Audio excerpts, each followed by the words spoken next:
L'affaire est toujours bien mystérieuse.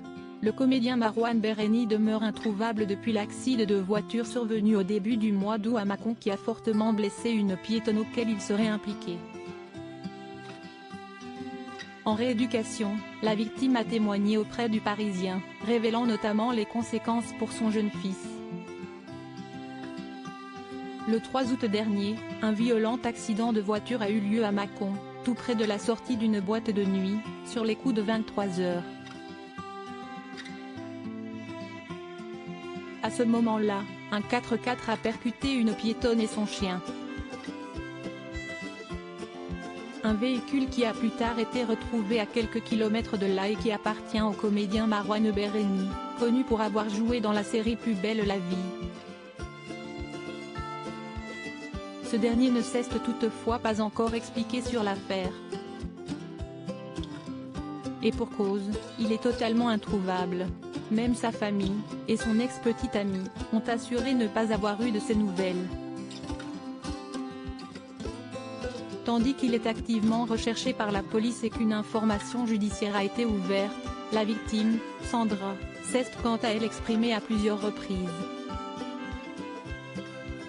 Elle a notamment fait savoir, depuis l'hôpital où elle s'est retrouvée, qu'elle avait écopé de 8 côtes cassées, de nombreux hématomes ainsi qu'une fracture du bassin et de la clavicule droite. Son foie et ses poumons ont également été touchés.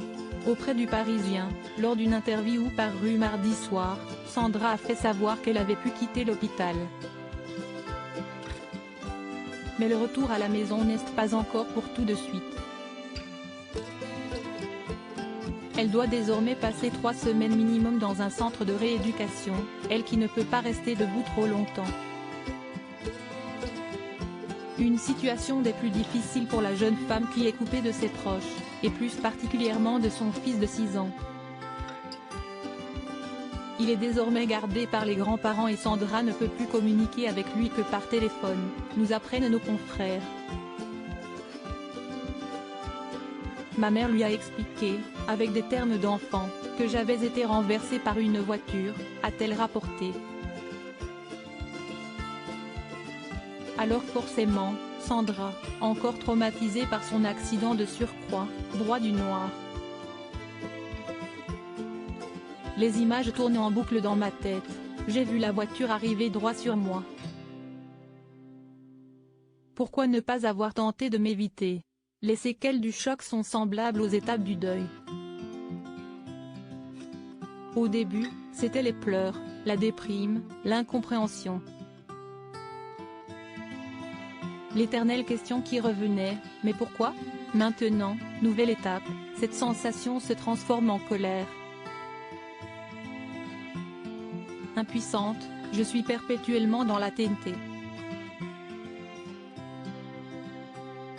Sandra continue néanmoins d'espérer que le coupable sera retrouvé un jour, peu importe que ce soit Marouane Berreni ou quelqu'un d'autre.